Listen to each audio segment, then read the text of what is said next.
At 0447 hours on December 18, 1944, Captain Marcus Chen crouched in a frozen foxhole 200 yards outside Krinkelt, Belgium, watching 40 SS soldiers move through the pre-dawn darkness toward his depleted company's position.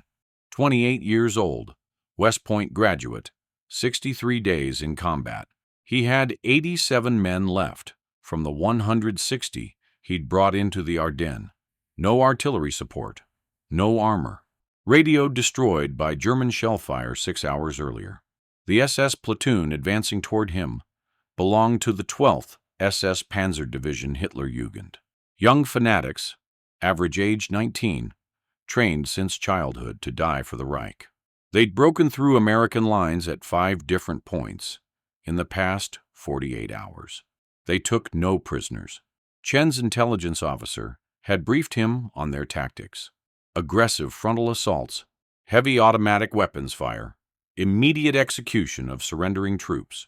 The SS didn't accept surrender, and they didn't offer it. Chen checked his Thompson submachine gun, 20 rounds in the magazine, 2 spare magazines on his belt. After that, his 1911 pistol with 1 magazine. Then his knife, then nothing. His company occupied a depression in the terrain that provided marginal cover from direct fire. German artillery had been pounding their position since midnight. The bombardment had stopped 15 minutes ago. That meant infantry assault was imminent. Standard German doctrine: soften the target with artillery, then send in the stormtroopers. The SS soldiers moved in textbook fashion. 3 squads in staggered formation. Lead elements with MP-40 submachine guns. Support elements with MG-42 machine guns. They advanced using fire and movement tactics. Half the platoon provided covering fire, while the other half moved forward. Professional, disciplined, deadly. Chen had fought Wehrmacht regular army units for 2 months. Those soldiers were good, but they were tired. Fighting a defensive war, they knew they'd lose. The SS was different. These soldiers believed they could still win.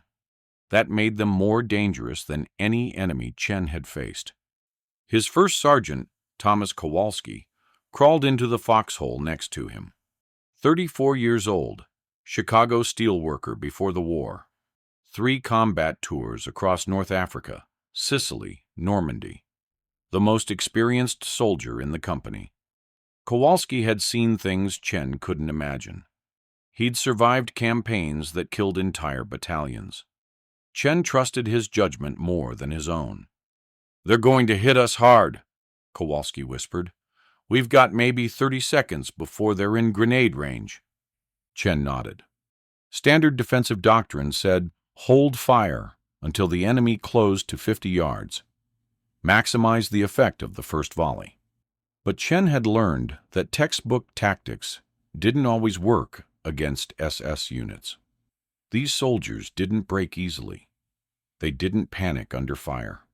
Shooting them just made them angrier.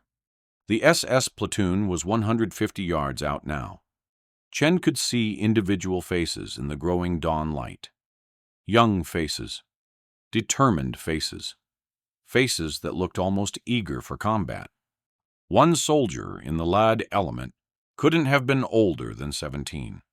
Blonde hair visible under his helmet. He carried his MP-40 like he'd been born with it. Chen's company had taken up defensive positions in this sector 4 days ago.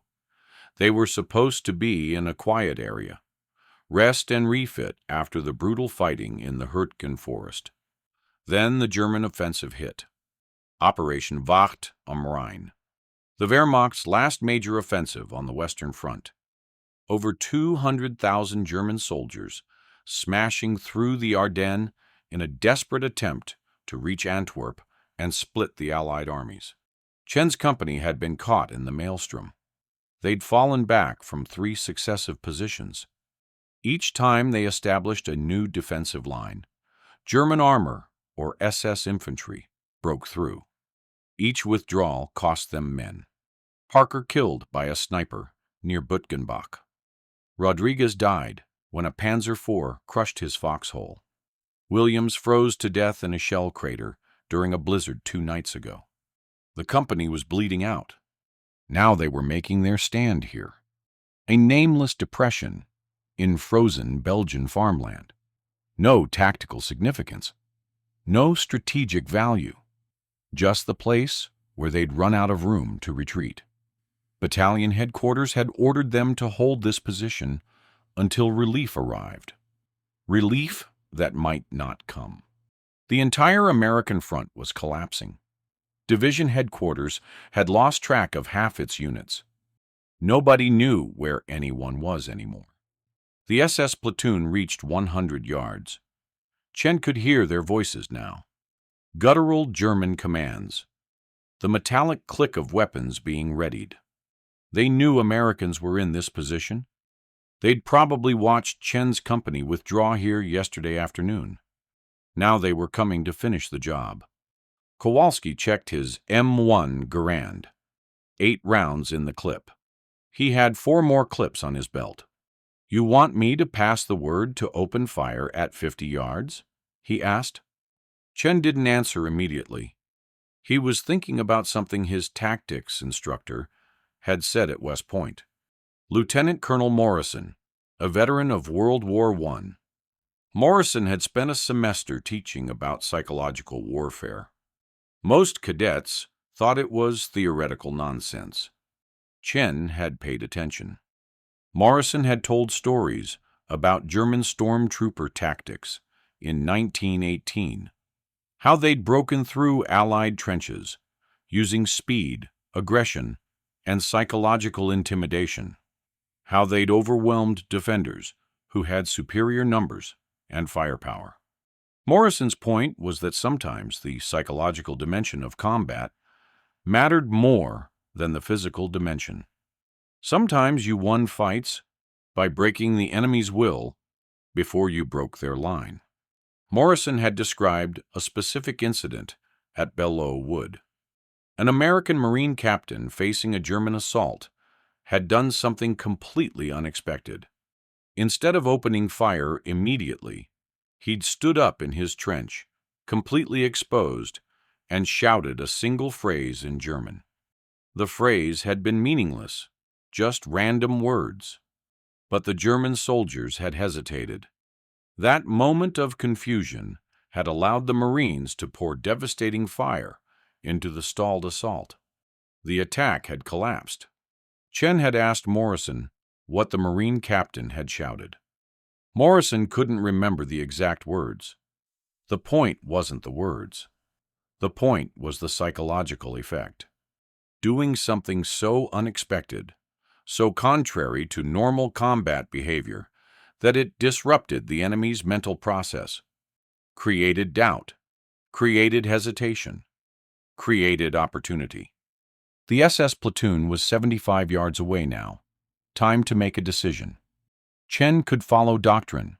Hold fire, let them close, hit them with maximum firepower at minimum range. That would work against normal infantry. But SS soldiers weren't normal infantry. They'd take casualties, regroup, and keep coming. His company would run out of ammunition before the SS ran out of soldiers. Or he could try something insane. Something Morrison would have called psychological warfare. Something that had no business working in actual combat. Chen made his decision. He handed his Thompson to Kowalski.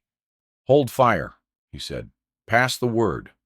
Nobody shoots until I give the command." Kowalski stared at him.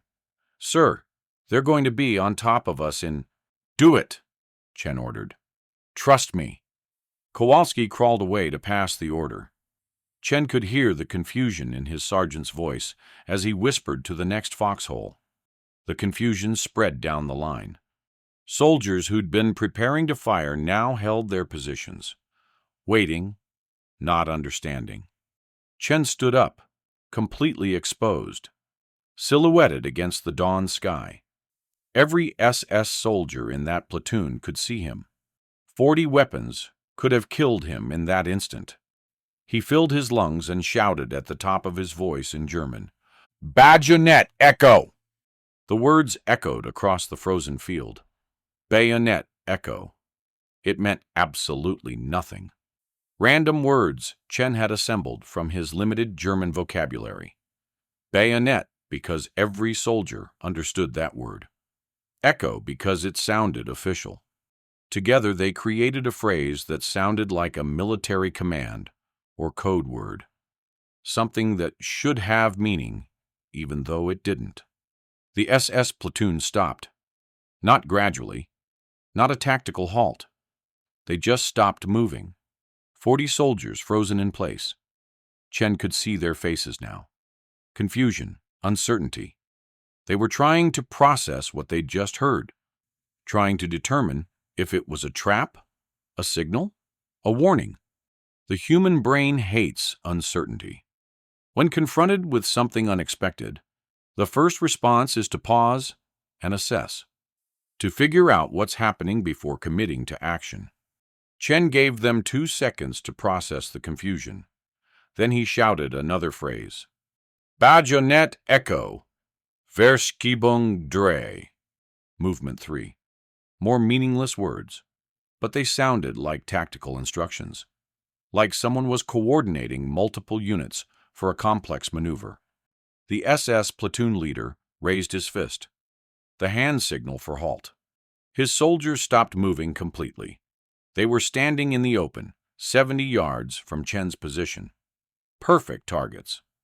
Chen dropped back into his foxhole and grabbed his Thompson from Kowalski. "Now," he said quietly. Kowalski didn't hesitate. He fired a single shot. The crack of his M1 Garand broke the frozen silence. That single shot was the signal. 87 American soldiers opened fire simultaneously. M1 rifles, Thompson submachine guns, Browning automatic rifles, 2.30 caliber machine guns that Chen had positioned on the flanks. The SS platoon was caught in the open. No cover, no concealment. Standing upright in perfect firing range. The first volley cut down half of them. 20 soldiers dropped in the first 3 seconds. The survivors tried to scatter. Some dove for the ground. Others tried to run forward. A few turned to run back. None of it mattered.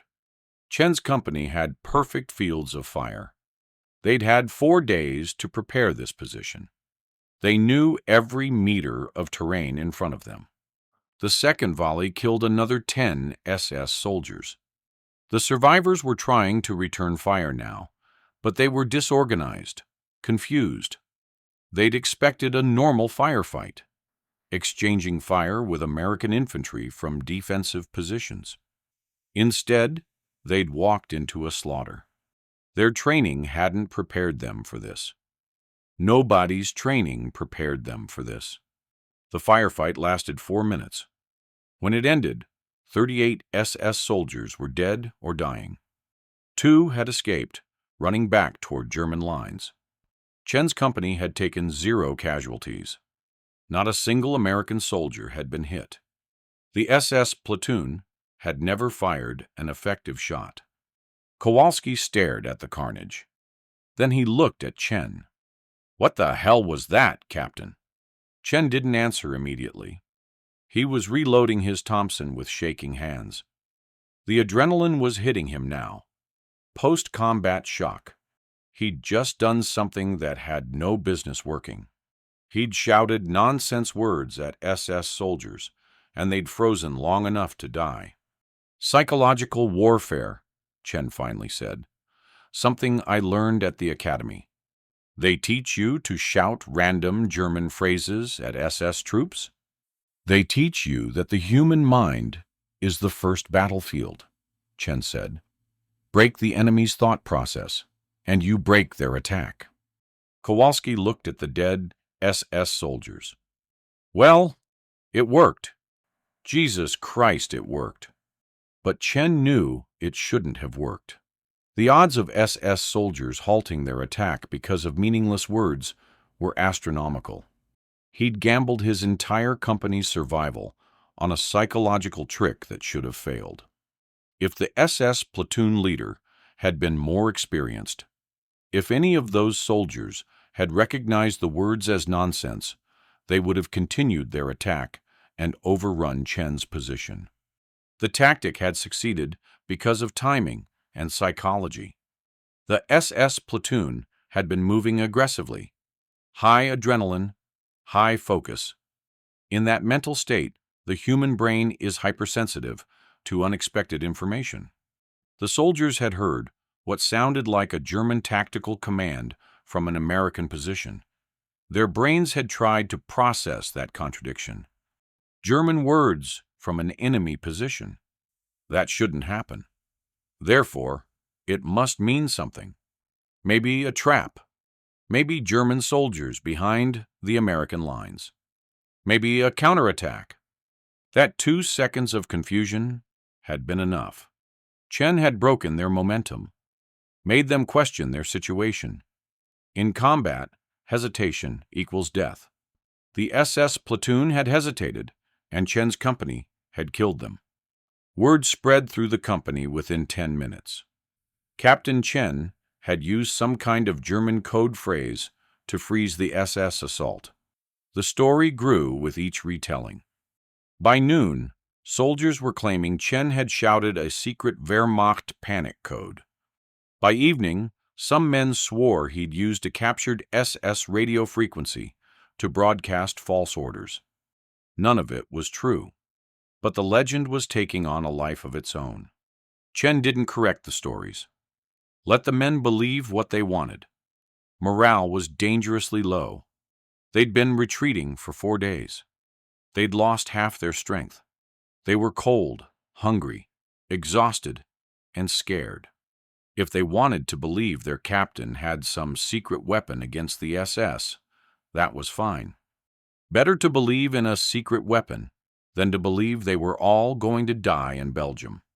The company held their position for another 16 hours. German artillery hit them sporadically through the day. No more infantry attacks. Chen suspected the 2 SS soldiers who'd escaped had reported something strange to their commanders. Maybe that the Americans had used a code word. Maybe that the attack had walked into a carefully prepared ambush. Whatever they'd reported, the Germans didn't send another assault. At 2300 hours, battalion runners finally reached Chen's position. New orders. Fall back to Elsenborn Ridge. The entire division was consolidating there. It was the last defensible position before the Meuse River. If Elsenborn fell, nothing stood between the Germans and Antwerp. Chen gathered his surviving soldiers. They looked like ghosts. Hollow eyes. Filthy uniforms. Most hadn't eaten in 24 hours. Several had frostbite. All of them moved with the slow, mechanical motions of men who'd reached their physical and mental limits. "We're moving to Elsenborn Ridge," Chen told them. 2 miles northwest. We move in squad columns with 50-yard intervals. No lights, no talking. If you get separated, head northwest until you hit friendly lines. Nobody asked questions. They just picked up their weapons and started moving. Chen took the rear guard position with Kowalski. They'd be the last ones to leave the position. Standard practice. Officers lead from the front during attacks. Officers cover the rear during retreats. The march to Elsenborn Ridge took 3 hours. 2 miles through frozen forest in complete darkness. The temperature was 15 degrees Fahrenheit. Wind cut through their uniforms. Chen's feet had gone numb 2 hours ago. He couldn't feel his fingers. Frostbite was setting in, but he couldn't stop to deal with it. Stopping meant dying. They reached Elsenborn Ridge at 0200 hours on December 19th. The ridge was chaos. Thousands of American soldiers from a dozen different units all converging on the same position. Nobody knew where they were supposed to go. Radio communications had broken down. Chain of command had dissolved. Officers were shouting contradictory orders. Men were wandering through the darkness, looking for their units. Chen found a battalion staff officer who pointed him toward a section of trench line on the southern slope. His company would defend that sector. 87 men covering 400 yards of front. Spread so thin, they could barely maintain visual contact between positions. The trenches had been dug by engineers 24 hours earlier. Rough excavations in frozen ground. No overhead cover. No communication trenches between positions. Just shallow depressions that provided minimal protection from artillery. Better than nothing. Barely. Chen positioned his men in 3-man teams, spaced every 15 yards along the trench. Put his 2 machine guns on the flanks with overlapping fields of fire. Established a company command post in a deeper section of trench near the center of his line. Then he tried to get a status report from his platoon leaders. First platoon had 23 men left. Second platoon had 31. Third platoon had 26. His weapons platoon, which should have had 40 men with heavy machine guns and mortars, was down to 7 men with 1 functioning machine gun. Total combat effective strength, 87 soldiers. He was supposed to defend 400 yards of trench line against God knew how many Germans. Division intelligence estimated the Germans had committed 12 divisions to the offensive in this sector. Maybe 100,000 soldiers. American forces in the area totaled maybe 30,000 troops, most of them disorganized, low on ammunition, and demoralized. The math wasn't encouraging. At 0430 hours, German artillery opened up. Heavy stuff. Probably 150mm howitzers. The shells came in with a distinctive shrieking sound. Chen and his men pressed themselves into the bottom of the trenches. The ground shook with each impact. Frozen dirt rained down. 1 shell landed 20 yards from Chen's command post. The concussion lifted him off the ground. His ears rang. He couldn't hear anything except a high-pitched whine. The bombardment lasted 40 minutes. When it stopped, Chen's company had taken 11 casualties. 3 killed outright. 8 wounded badly enough to need evacuation. But there was no evacuation. The aid station was overwhelmed. Medics told Chen to keep the wounded in position unless they were actively dying. No transport. No spare personnel to carry litters.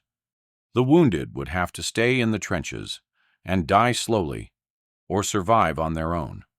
At 0510 hours, the German infantry came. Not 40 soldiers this time. 2 full companies. Maybe 250 men, advancing in extended line formation. They came out of the forest 600 yards away and started moving toward Chen's position. No attempt at stealth, no fire and movement tactics.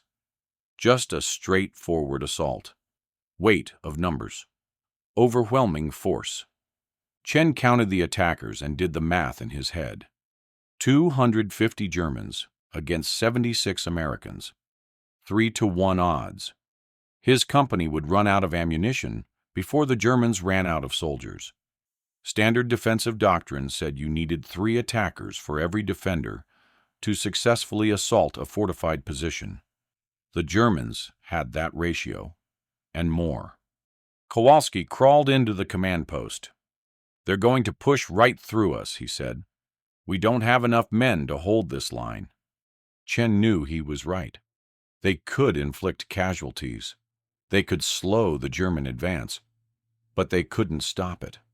Not with 76 men against 250. Eventually, his soldiers would run out of bullets, or the Germans would flank them, or artillery would kill enough Americans that the line would collapse. It was simple mathematics. Unless he could break the German assault before it reached his position, unless he could do to these companies what he'd done to the SS platoon yesterday. Make them hesitate. Make them doubt. Create psychological chaos. Pass the word, Chen told Kowalski. Nobody fires until the Germans reach 100 yards. Then I'm going to shout something. When I drop back into the trench, everyone opens fire. Maximum rate. Everything we have. Kowalski stared at him. You're going to do that German code word thing again? Yes. Sir, that was luck. It worked once because the SS didn't expect it. These guys have probably heard about what happened yesterday. They're not going to fall for it. Maybe not, Chen said. But it's the only chance we have. He didn't tell Kowalski that he agreed completely. The tactic shouldn't work twice. No competent military force would fall for the same psychological trick twice in 2 days. German officers would have warned their troops about American deception tactics. The element of surprise was gone. But Chen didn't have any other options. His company couldn't win a conventional firefight against 250 German soldiers. They needed something unconventional. Something that would disrupt the German attack long enough to inflict devastating casualties in the first volley. If he could kill 50 Germans in the first 10 seconds of combat, the survivors might break, might retreat, might give his company enough breathing room to survive another few hours. It was insane. But insanity was the only tactic he had left. The German companies reached 400 yards. Chen could see their officers now, see their formations. They were Wehrmacht regular army, not SS. That might work in his favor. Regular army soldiers were more likely to follow doctrine, more likely to respond to what sounded like official commands. SS soldiers had been trained to ignore everything except their orders. Wehrmacht soldiers had been trained to adapt to changing battlefield conditions. At 300 yards, the Germans started taking fire from American positions on Chen's flanks. Companies to his left and right had opened up early. Too early. The Germans were still outside effective rifle range. The fire was mostly wasted. Chen's men held their fire, stayed silent. At 200 yards, the German officers started shouting orders. Chen could hear them. Schneller! Schneller! Faster! They were increasing their pace, trying to close the distance before American fire got more effective. Standard assault tactic.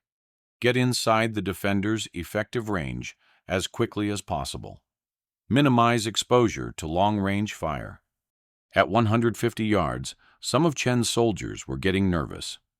A few started raising their weapons, ready to fire. Chen held up his hand, fist closed, the signal for hold fire. The soldiers hesitated, but obeyed. At 100 yards, Chen stood up. Second time in 2 days, he'd exposed himself completely to enemy fire. Second time, he'd gambled. That surprise would beat firepower. 250 German soldiers could see him.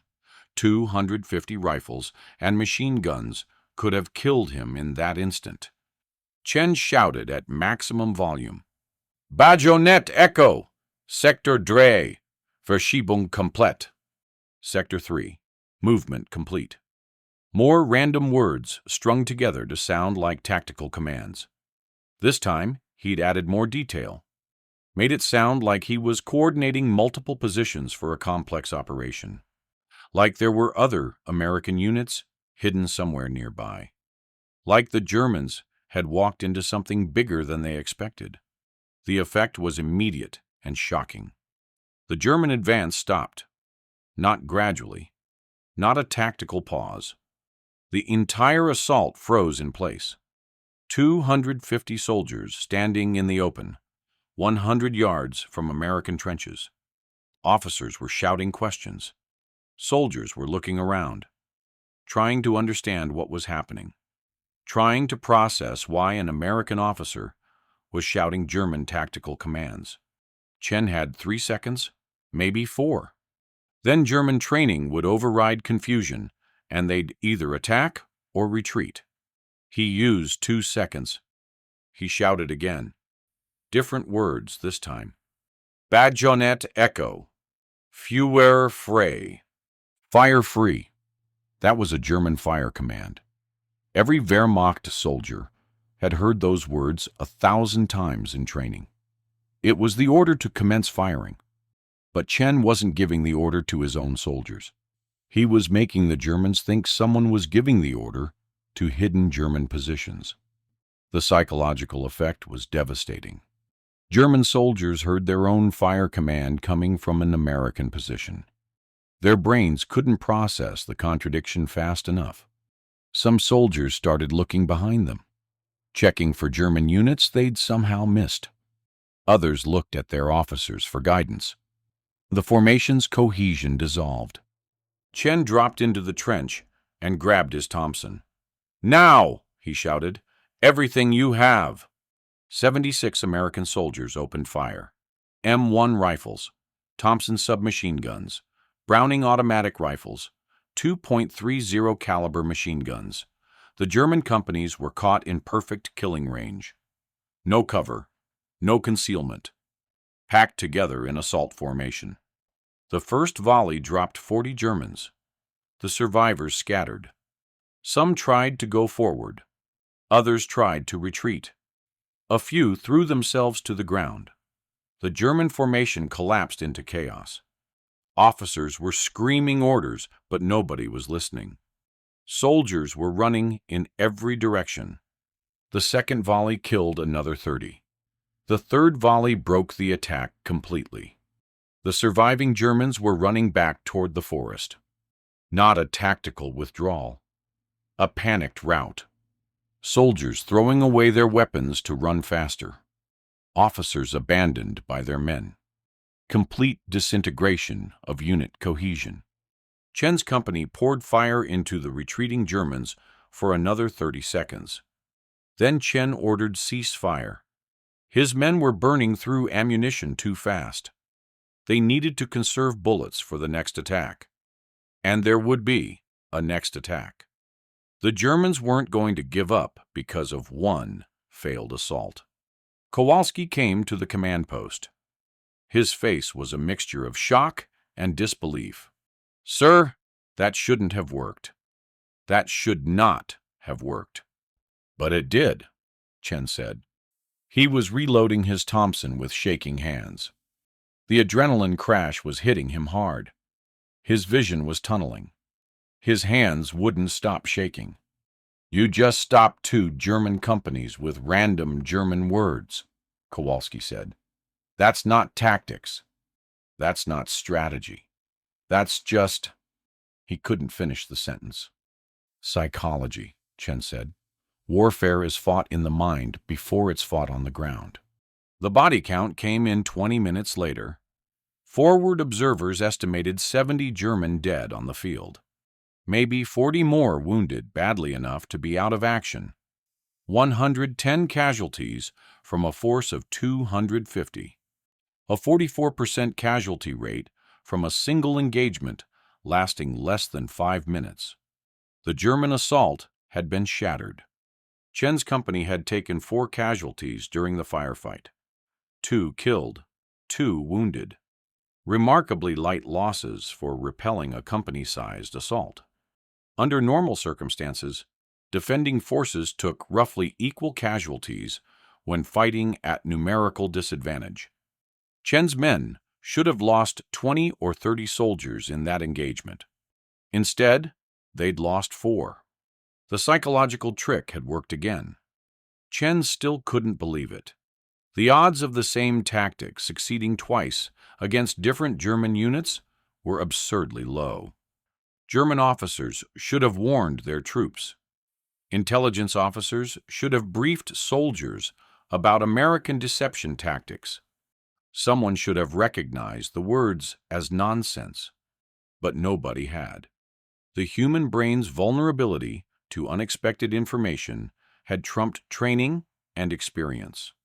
The German soldiers had heard what sounded like German tactical commands from an impossible source. Their minds had tried to rationalize the contradiction. That moment of confusion had been fatal. News of Chen's tactics spread through American lines faster than radio communications. Soldiers who'd witnessed the engagement told other soldiers. Those soldiers told their officers. By midday, battalion commanders were asking division headquarters about this Captain Chen, who was using German code phrases to stop enemy assaults. Division intelligence sent a captain to interview Chen. The intelligence officer wanted to know exactly what Chen had said, how he'd said it, what effect it had produced. Chen explained the tactic as best he could. Random German military terms arranged to sound like tactical commands, shouted at the moment of maximum psychological vulnerability, designed to create confusion and hesitation. The intelligence officer took detailed notes. Then he asked Chen if he thought other units could replicate the tactic. Chen said he didn't know. The tactic depended on surprise, timing, and the specific psychological state of enemy soldiers at the moment of engagement. It wasn't something you could standardize or teach. It was improvisation, based on battlefield intuition. The intelligence officer left. Chen went back to preparing his position for the next German attack. He knew it was coming. The Wehrmacht didn't abandon objectives after one failed assault. They'd regroup, bring up more troops, probably add artillery support, and hit his position again. At 1400 hours, German artillery opened up again. This time, it was systematic and thorough. The Germans were working over the entire ridgeline, crushing defensive positions, killing American soldiers, destroying equipment, creating gaps in the American line that their infantry could exploit. Chen's company took the bombardment in their shallow trenches. There was nowhere else to go. No bunkers, no deep dugouts, just 2-foot-deep trenches that provided no protection from artillery. Men died screaming. Others were buried alive when shells collapsed sections of trench. The wounded couldn't be evacuated. They just bled out where they fell. The bombardment lasted 2 hours. When it ended, Chen had 53 soldiers left, 23 dead, 8 wounded too badly to fight. In 2 hours of artillery fire, he'd lost 30% of his remaining strength. His company was dying, not from combat, from attrition. At 16:05 hours, the German infantry came again. This time, it was 3 companies, maybe 400 soldiers. They'd learned from the morning assault. They came forward in dispersed formation. Fire teams spread out, using cover, moving tactically, professional assault tactics. Chen watched them advance. His company couldn't stop 400 soldiers. Not with 53 men. The math didn't work. Even if his psychological trick worked perfectly, even if he killed 100 Germans in the first volley, the survivors would overrun his position. There were too many of them, and too few Americans. But he had to try. He had no other option. Battalion headquarters had ordered his company to hold this position. Not to hold until relieved. Not to hold, if possible. Just hold. That was the order. Hold or die trying. At 300 yards, Chen stood up again. Third time, he'd exposed himself to enemy fire in 2 days. Third time, he'd bet his life that psychology would beat bullets. He filled his lungs and shouted, "Bayonet Echo! Alle Einheiten! Verschiebung 5! All units, movement 5. He was making it sound bigger this time, making it sound like he was coordinating an entire battalion's worth of forces, making the Germans think they'd walked into something massive. The German advance slowed, not stopped, slowed. The officers were more cautious this time. They'd probably heard about the previous engagements. They were expecting deception. But they couldn't ignore what sounded like German tactical commands coming from American positions. They had to assess the situation. Chen gave them 2 seconds. Then he shouted again, "Bayonet Echo! Panzer vorwärts!" Tanks forward. That was the critical addition, making the Germans think there were American tanks hidden somewhere in the position. The Germans knew the Americans had Shermans in this sector. They knew American armor had been supporting defensive positions. The possibility of tanks changed everything. The German advance stopped completely. Officers were shouting into radios, probably calling for information about American armor, probably requesting anti-tank support. The psychological trick had worked again. Not perfectly, not like the previous engagements, but it had bought Chen's company maybe 60 seconds. 60 seconds to prepare for what came next. "Fire!" Chen shouted. His company opened up. 53 rifles against 400 Germans. The mathematics were wrong, but the tactics were sound. Chen's men had excellent fields of fire. They'd had hours to prepare their positions. Every soldier knew his sector. Every weapon was positioned for maximum effect. The first volley dropped maybe 20 Germans. Not enough. The survivors went to ground and started returning fire. German machine guns opened up. MG-42s. The fastest firing machine guns in the world. 1,200 rounds per minute. The sound was distinctive, like canvas tearing. American soldiers called them Hitler's buzzsaw. The firefight developed into a sustained engagement. Germans firing from covered positions. Americans firing from trenches. Both sides taking casualties. This wasn't like the previous encounters. The Germans weren't panicking. They weren't retreating. They were fighting professionally, using their numerical advantage to suppress American positions while maneuvering squads forward. Chen realized his psychological trick had reached its limit. It had bought his company a minute of advantage. It had caused initial confusion, but it hadn't broken the assault. These German soldiers were too experienced, too well-trained. They'd adapted to the deception, and now they were fighting through it. The mathematics started grinding down Chen's company. 53 soldiers couldn't sustain fire against 400. His men were shooting faster than they could reload. Barrels were overheating. Soldiers were running out of ammunition. The German machine guns were suppressing entire sections of trench. American soldiers couldn't raise their heads to return fire without getting killed. At 16:20 hours, German infantry reached 50 yards from Chen's position, close enough to throw grenades. Stick grenades started landing in the trenches. Explosions killed 3 Americans in 30 seconds. The German assault was about to overrun the position. Then artillery fire crashed down on the German companies. American artillery. Heavy stuff. Probably 155mm howitzers.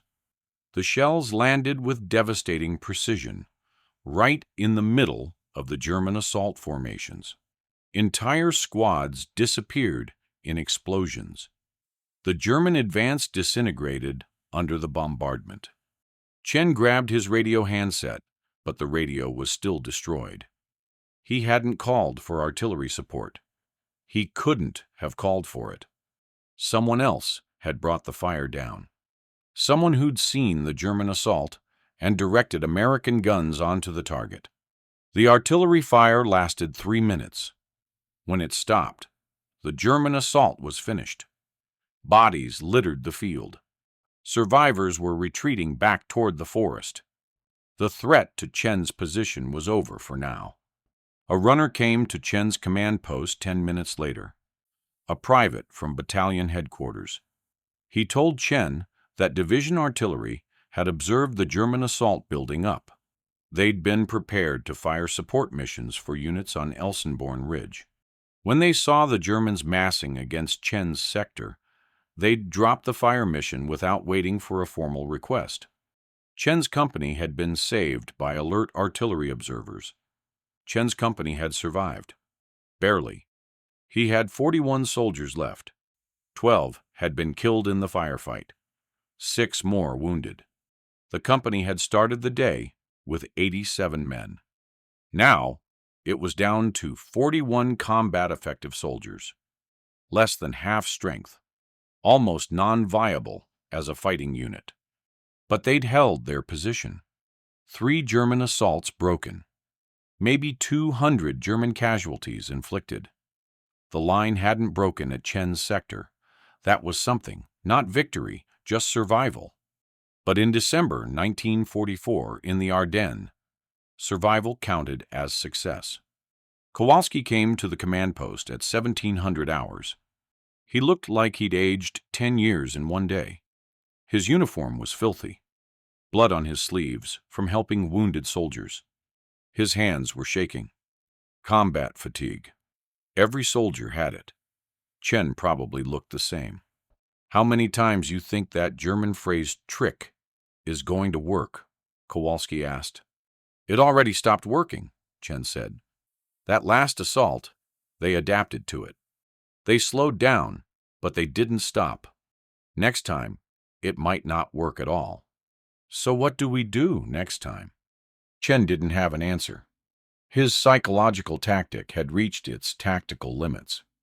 German units would be briefed about it. German units would be briefed about it.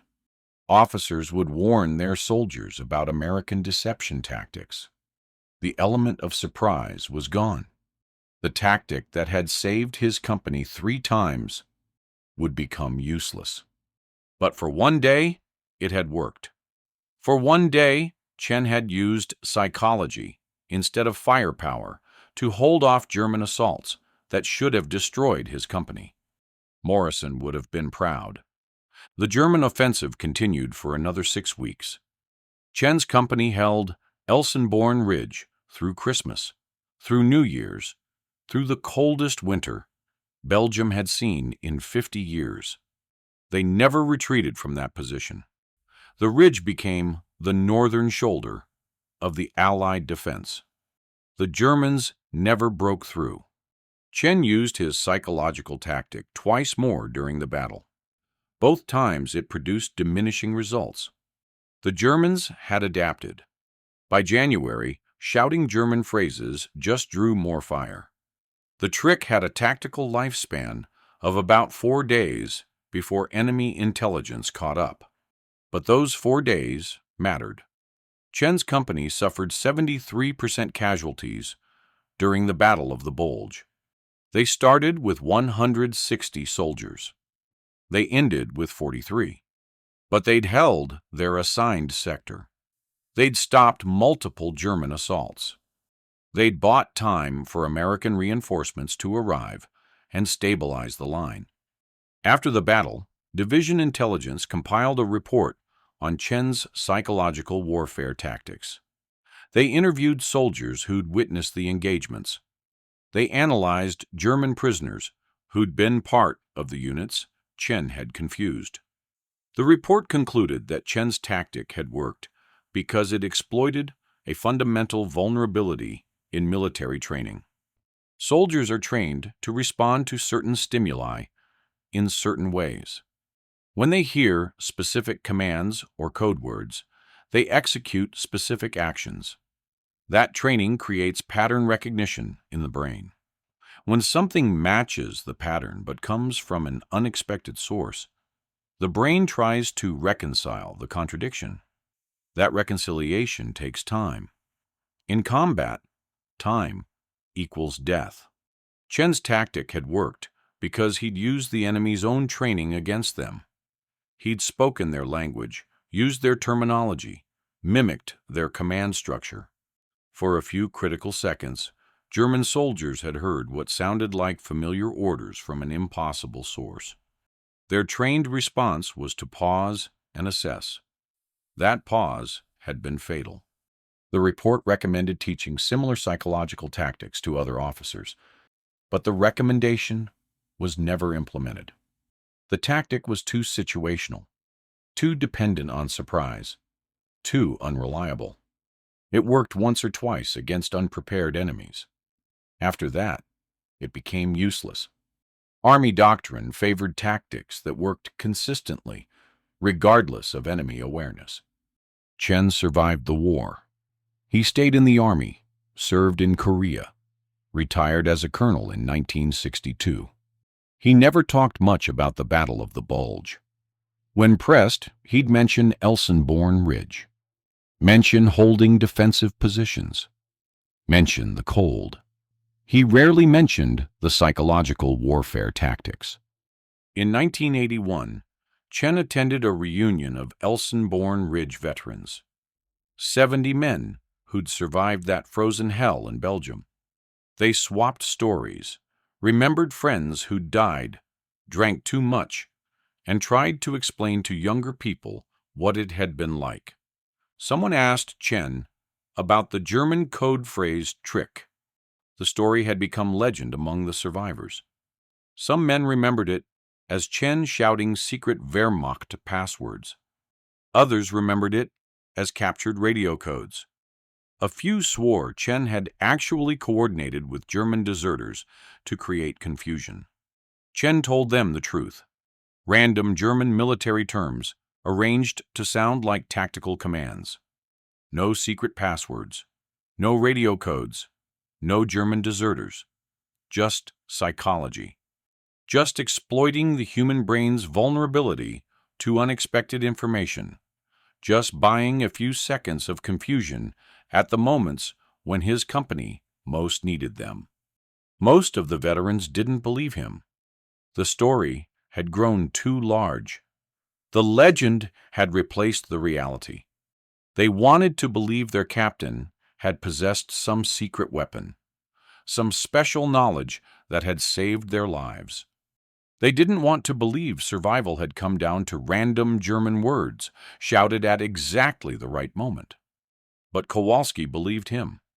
Kowalski had been there for all 3 engagements. He'd seen the Germans freeze.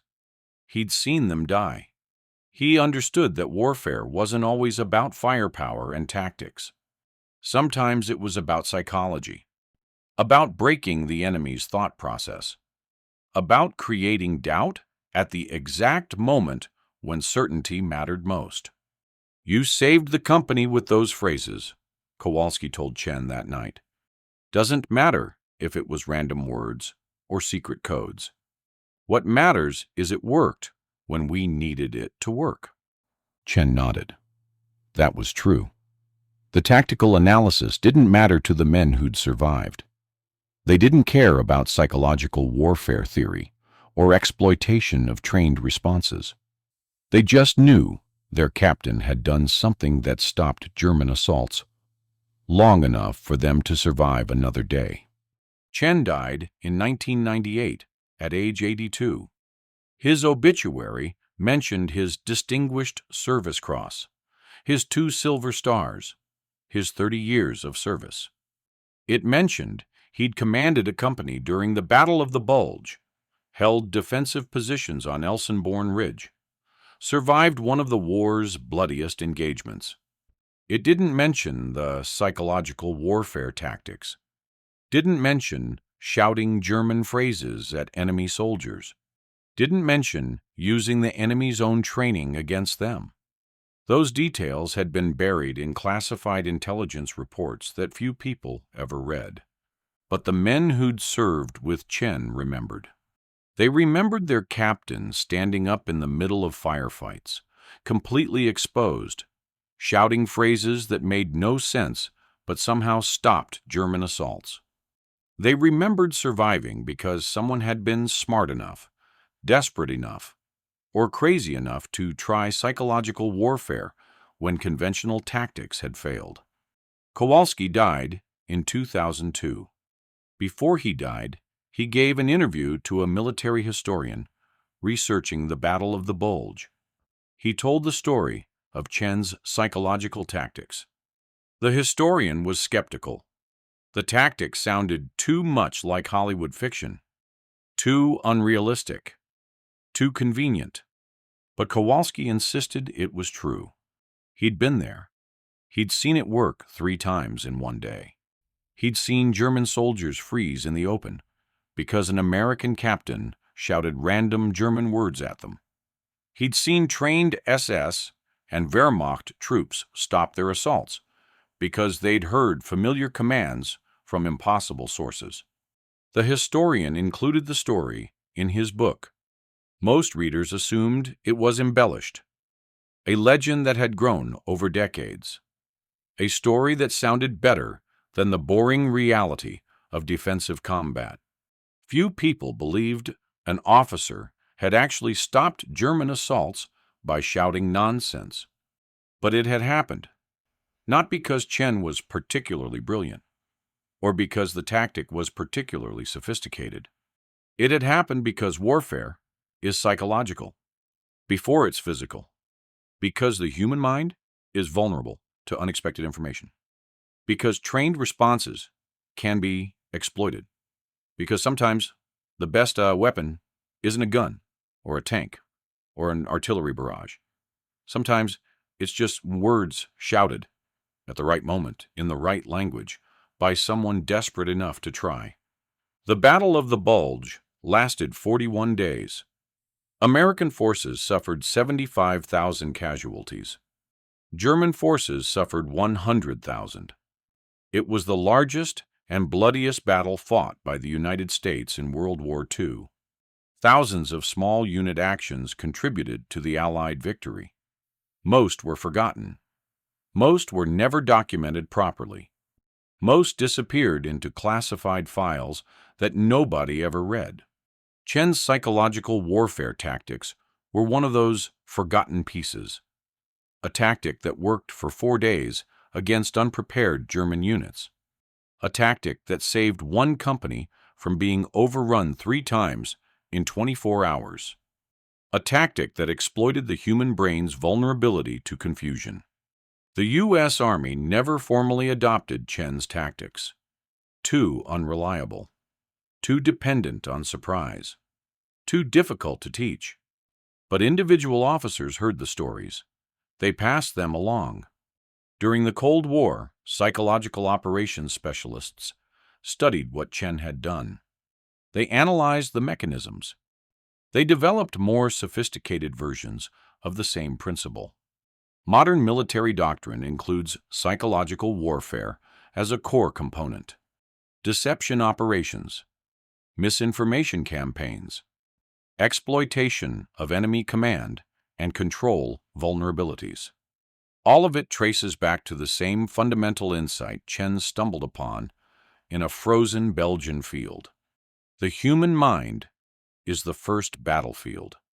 Break the enemy's thought process, and you break their attack. Chen never claimed to have invented psychological warfare. He'd learned the basics at West Point from Morrison. He'd improvised the specific tactics in combat because he'd had no other options. He'd succeeded because he'd been desperate, lucky, and facing enemies who hadn't been trained to counter psychological deception.